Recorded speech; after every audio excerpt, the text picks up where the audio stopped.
Aquí estamos en el 8º programa de la 3ª temporada de Luces y Sombras del Filosofar.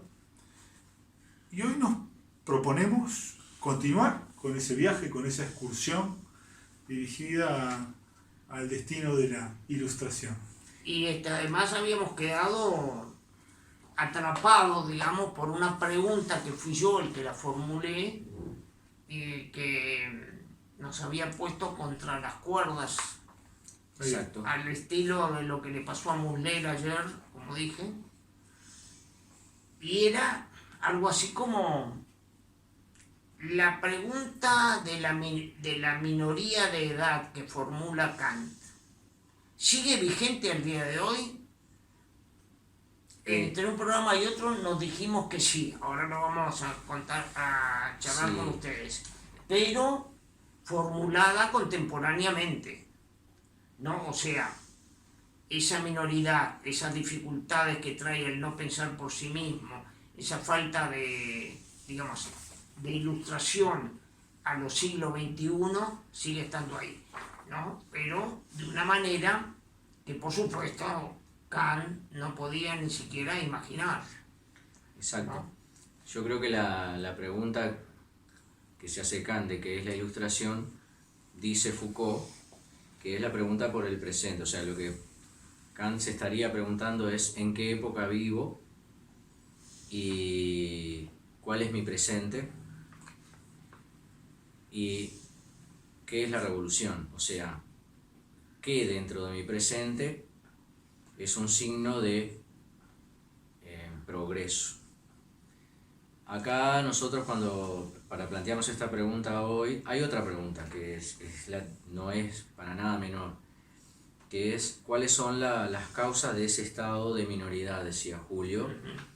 O sea, cuál es la causa en mi presente que los sujetos no sean soberanos en su propia racionalidad. O sea, que no piensen por sí mismos. Exactamente. Podemos repasar lo que dice el texto de Kant, ¿está bien? Sí. En el texto Kant dice que el ser humano, de manera muy frecuente, se sitúa en una suerte de minoría de edad, pero no por falta de disposición biológica ni cultural, ni porque esté presionado malamente por el ambiente, no, lo hace algo así como voluntariamente. Queda bajo las órdenes de un tutor que piensa por él, ese él con acento, ¿no? Claro. Y menciona 3 tutores. El director de conciencia, o sea, el sacerdote, el médico y el libro, ¿no? Un poco curioso todo el libro, pero enseguida si entramos a profundizar un poquito, no tiene nada de extraño, porque el libro puede ser el manual con el cual nos manejamos. Nosotros que somos profesores podemos fácilmente caer en el manual que haga que yo ya tenga mis praxis ordenadas por otros. Bien tranquilo, en una zona de confort, lo que vaya a hacer con los alumnos durante el año, con un manual de fulano o de fulana, no importa el manual, y yo llegué a clase, buenas tardes, bueno, vamos a seguir con el capítulo 2, donde se dice esto, lo otro, ¿no? Así que tener un libro que me sirva de guía y que haga que yo sea muy haragán para pensar. Eso de haragán es un eufemismo para no decir alguna otra cosa un poco más fuerte, pero que es implícita, ¿no? Él habla de pereza, ¿no? Pereza, ¿no? Kant habla de pereza y cobardía. Bueno, esto es más o menos lo que se plantea en el texto de Kant. Nosotros pensamos que eso sigue muy vigente al día de hoy y que es más, que se han agregado nuevos tutores, ¿no? El concepto de tutor me resulta interesante y problemático. Es quien dirige mi pensamiento. Hoy, si nosotros traemos esta pregunta a nuestro presente, una de las cosas que hablábamos mientras pensábamos cómo ordenar la conversación, estábamos de acuerdo en que la pregunta que plantea Kant hoy necesita ser reformulada de acuerdo a ciertas condicionantes de nuestro propio presente. Me parece que la primera condición que habría que nombrar, digo a los efectos de cómo preguntarnos hoy eso, es una condición que es de la época. Hoy yo estoy bastante seguro, no sé qué les parece a ustedes, que Kant inaugura un modo de preguntar, pero que parece ser se identifica con toda una época que llamamos modernidad. Hoy yo estoy convencido que no estamos en la modernidad. O sea que esa pregunta necesita reformularse porque los presupuestos que están detrás de la pregunta de Kant, pienso yo que hoy no están. Bueno, sí, está. Y vamos a decir entonces, Kant estaba planteándose que la verdadera autonomía y la libertad están cuando yo, como sujeto individualizado, y yo, como sujeto colectivo, sea uno o el otro, alcancen una racionalidad madura. Al día de hoy no buscamos esa racionalidad, no por capricho, sino porque estamos asumiendo una visión no tan dualista de nosotros mismos. Sí, en el medio entre Kant y nosotros ha pasado un siglo XX lleno de atrocidades mayúsculas que han puesto muy en cuestionamiento el papel de la razón. El papel de la razón como soberana y guía de la humanidad con las dos guerras mundiales, la guerra de Vietnam, bueno, ¿para qué seguir, no? Y en la historia del pensamiento diríamos a Nietzsche y a Freud. Por ejemplo, bueno, y a Marx. Ahí está. También aparecen ese importantísimo descubrimiento de los procesos inconscientes por parte de Freud y de varios más, y de Nietzsche seguramente, que no estaban presentes en la época de Kant, y también la importancia que últimamente se le está dando y que nosotros compartimos a los estados emocionales, tanto, otra vez, perdonen la insistencia, tanto a nivel particular como colectivo, y que, a propósito, los movimientos feministas de última jornada vienen a reforzar, ¿no? Con toda esa emocionalidad tan propia de lo femenino. O sea, que hay estos elementos de lo deseante y de lo emocional que se vienen a conjugar con la razón. O sea, ojo, porque no estamos queriendo decir que la racionalidad no sea importante, pero está en vínculo con estos otros dos procesos. Sí, en Kant aparece la racionalidad, yo voy a decir, es una afirmación un poco tajante, ¿no? Un poco terminante, pero aparece casi en tensión con el placer. Sí. Aparece como un antagonista de las inclinaciones naturales del hombre, ¿no? Esto sí, me animo a afirmarlo con total claridad. Y en ese antagonismo con las inclinaciones naturales, ¿no? Esa idea de la razón como tensionada al bajo mundo de nuestra naturaleza, ¿no? Tan caro al estoicismo. Esa idea genera hoy en el presente que algunos, y ahora voy a hablar en nombre propio, tengamos la sensación de que en Kant se habla de una razón que más que liberadora es gobernadora. Que más que liberadora es gobernadora. Y acá estoy pensando en textos más clásicos, principales, Kant, en la historia de la filosofía, ¿no? Aquello de la razón legisladora, hay algo de la razón gobernadora. Y desde ese lugar me parece que sí, que hay una tensión, una contradicción entre eso y la vocación emancipatoria, ¿no? De acuerdo. Yo creo que justamente por esa tensión Foucault analiza este texto, porque Foucault fue existencialmente, digamos, como sujeto de su época, vivió la tensión de cómo la sociedad parisina, francesa, la intelectualidad, la academia, vivió la condición propia de Foucault. Entonces digo, el sujeto real, Foucault, estaba interesado por los márgenes, estaba interesado por aquellos lugares donde el sujeto estaba siendo atacado y cuestionado por una normalidad, por un criterio de normalidad que era fruto de una mirada universalista y sujetadora. Sí, las prisiones, los manicomios. Los marginados, después hizo un viaje cuando la revolución de Irán, pero además, antes que eso, su condición de homosexual. A mí me parece que esa propia vivencia, esa sensibilidad de Foucault hace que él recupere este texto justamente para problematizar, entre otras cosas, que nuestro presente, la pregunta por el presente es válida, pero el presente cambió. Es una obviedad esto, digo, pero preguntarse hoy si estamos en una época ilustrada, hoy nosotros podemos contestar lo mismo que contestaba Kant. No estamos en una época ilustrada si los sujetos no piensan por sí mismos.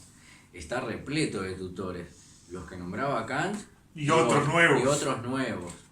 Que yo diría que los nuevos son bastante más pregnantes que los viejos. Sí, más sofisticados. Y mucho más. El Black Mirror de los, sí, de los celulares, por ejemplo. Sí, entonces a mí me parece que lo que está haciendo Foucault con la pregunta es tratar de mostrarnos la necesidad de sospechar que la pregunta por el presente hoy implica, por ejemplo, asumir que el sujeto no es un sujeto racional. Y el sujeto emancipado, el sujeto que piensa por sí mismo, no piensa solamente por sí mismo. También siente por sí mismo, también decide por sí mismo, desea por sí mismo. O sea que cuando hoy nosotros recuperamos la pregunta, es decir, ¿qué quiere decir ser ilustrado? Entre otras cosas, asumir una identidad que puede no ser solamente fruto de una labor racional. No lo es. No lo es. Y desechando una mirada dualista como vos planteabas. Es decir, que con todos esos aportes habidos durante el siglo XX, hoy ya no se puede plantear que el sujeto autónomo es solamente una racionalidad pura. Y hoy quizás no hablaríamos de la emancipación de la razón, sino del sujeto, comprendiendo en ese sujeto todo ese conjunto de elementos que señalaba Julio, ¿no? Emocional, pulsional, la racionalidad como un elemento más de nuestro onto, ¿no? Sí. Sí. Ahora, ¿cuáles son estos nuevos agentes, ¿no? Yo creo que estos nuevos tutores, ¿sí? Estos nuevos tutores, los medios de comunicación, yo no puedo evitar señalarlos como uno de los más poderosos tutores de la contemporaneidad, ¿no? Y en la forma en que ellos ejercen esa tutoría, sí, esa regencia, se evidencia claramente, sí, el papel central de nuestro universo pulsional, ¿no? Porque su dominio está de alguna manera dinamizado por su capacidad para conducir hacia algunas direcciones nuestros deseos, nuestras pulsiones, nuestras emociones, ¿no? Sí, yo no, como decía Julio, no estamos reivindicando la falta de racionalidad. Lo que estamos simplemente señalando es que el sujeto no es solo racionalidad. Y que en nuestra época, llamémosle como se quiera, dependiendo del autor que se cite, sea hipermodernidad, modernidad, capitalismo tardío, sociedad postindustrial, sociedad del cansancio, del rendimiento, hay ciertas condicionantes de los sujetos que hacen que la pregunta sobre el presente tiene que ser preguntada de otro modo. Julio decía hoy al pasar, hoy hay que agregar a quién se pregunta. No solamente preguntarnos qué es la ilustración, como si diera lo mismo. Esa pregunta fue una pregunta abstracta, sin sujeto. Bueno, yo si yo viviera, qué sé yo, en Irak, me parece que esa pregunta, el propio contexto de agresión que ha sufrido largamente tiene una respuesta muy inmediata, clara y precisa. Por los neoimperios, ¿no? Las dos guerras que han sufrido, bueno, ahí los sujetos claramente, cuando ilustrarse significa, en principio, oponerse enfrente y al servicio de una soberanía política que ha sido puesta en cuestión a partir de necesidades económicas de otros imperios. Es probable que hasta un filósofo de Irak pudiera decir, bueno, ser ilustrado al día de hoy es ser islamista. Acá. No lo sabemos, pero probablemente sí. Sí, no sabemos. Sí. Y en el caso de nuestra América Latina, hoy también charlábamos, tenemos todo lo que es el peso de la academia, vamos a llamarlo, sí, también está un poco lo peyorativo metido en lo que voy a decir, pero el academicismo de los textos y de los autores provenientes de Europa y del mundo anglosajón, que hacen que aún ahora el filosofar genuino para muchos de ellos sea el filosofar de esas regiones del mundo. ¿Y acá qué? Acá repetimos, adornamos, edulcoramos un poco lo que se dice allá. Misturamos. Pero nada más. Acá no hay un pensamiento genuino para esas concepciones. Y vos señalabas que un iraquí probablemente responda mediante la reivindicación de su ser islámico, ¿no? Sí. Y estaba pensando, como consecuencia de esa respuesta, en si de alguna manera la ilustración no tiene algo que ver, entendida desde nuestro tiempo, como el derecho de ser, ¿no? El derecho a poder ser quien yo quiero ser. Y sí, ese derecho a ser quien yo quiero ser está siempre puesto en cuestión en un orden de dominación, porque yo en un orden de dominación termino siendo el que el otro quiere que sea, ¿no? Y acá estamos de alguna manera ubicándonos en un estatuto, en un marco, en un contexto que no es el de la razón, que no es el dominio de la razón, sí, que tiene que más que ver con el ser, con la subjetividad, con la capacidad de ser, sí, con la capacidad de poder. Yo he pensado que a mí la ilustración me suena a casi que en una perspectiva más psicológica, diría yo, ¿no? Más psicoanalítica tal vez.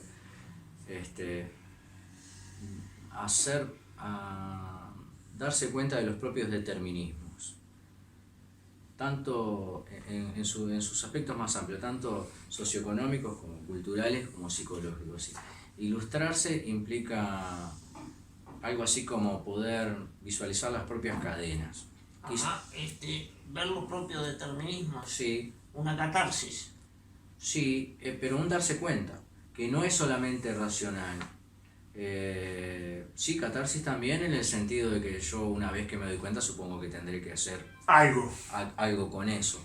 Pero no es solamente un proceso emancipatorio, también es un proceso de asumir, me da la impresión, asumir lo que yo quiera asumir como mío y que eso no está dicho, no es un universal trascendente, es decir, que yo tenga que asumir todo aquello que la época me plantee que yo deba.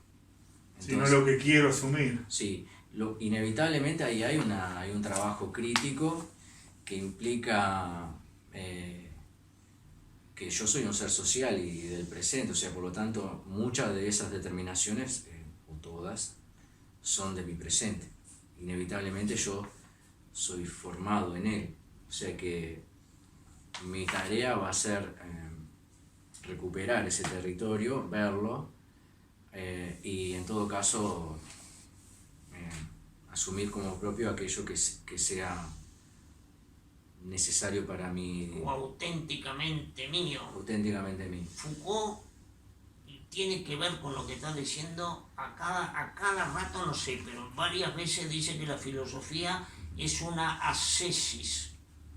Y en griego ascesis quiere decir algo por el estilo, irse depurando para quedarse con lo fundamental. Sí, que no estamos hablando de una perspectiva esencialista, lo fundamental no es que ya estaba antes de yo existir, No. sino que es algo que, lo cual yo me voy definiendo en referencia a ese ser que vos mencionabas. Pero para ese ir definiendo, de alguna manera tengo que tener el derecho de poder irme definiendo, o tengo que tener la capacidad para poder irme definiendo, ¿no? Digo esto por los tutores, Sí, sí. y digo esto por lo de las cadenas. Sí. Y en un sentido inverso, diría que un síntoma, pensando en lo que vos señalabas, de la falta de ilustración es la falsa creencia que promueve el yo puedo, ¿no? Ajá, el we can. El yo puedo, la idea que instala la idea de que el sujeto está per se libre de toda cadena, ¿no? Que lo imagina descontextualizado, que lo imagina... Sí, es un sueño, ¿no? Es un sueño impuesto, es un Muy sueño peligroso. es un sueño de otro. Sí, yo pienso que la Que ilustración... a veces, perdón, pero nos impide ver esas cadenas. Sí, sí, el que trabaja mucho es el yo puedo o el nosotros podemos en relación a la diferencia del siglo XX que era el tú debes o sobre la obligatoriedad. Están los libros de Byung-Chul Han, que él hace referencia a esa diferencia entre esta época y la época que le tocó vivir a Foucault. Así que, por ejemplo, ilustrarse hoy yo supongo que podría ser parte de un proceso de asumir qué cosas quiero poder. No sé, creo que... ¿Qué cosas puedo poder dentro de la lucidez que me puede dar la filosofía, una lucidez de reconocer los límites, ¿no? Sí. Sí. Y los límites que tengo, ¿no? De todo tipo. ¿Eh? Que son muchos. Que son muchos. Que son unos cuantos. Bueno, creo que por el día de hoy podemos ir. Terminando. Bueno, muchas gracias. Nos vemos.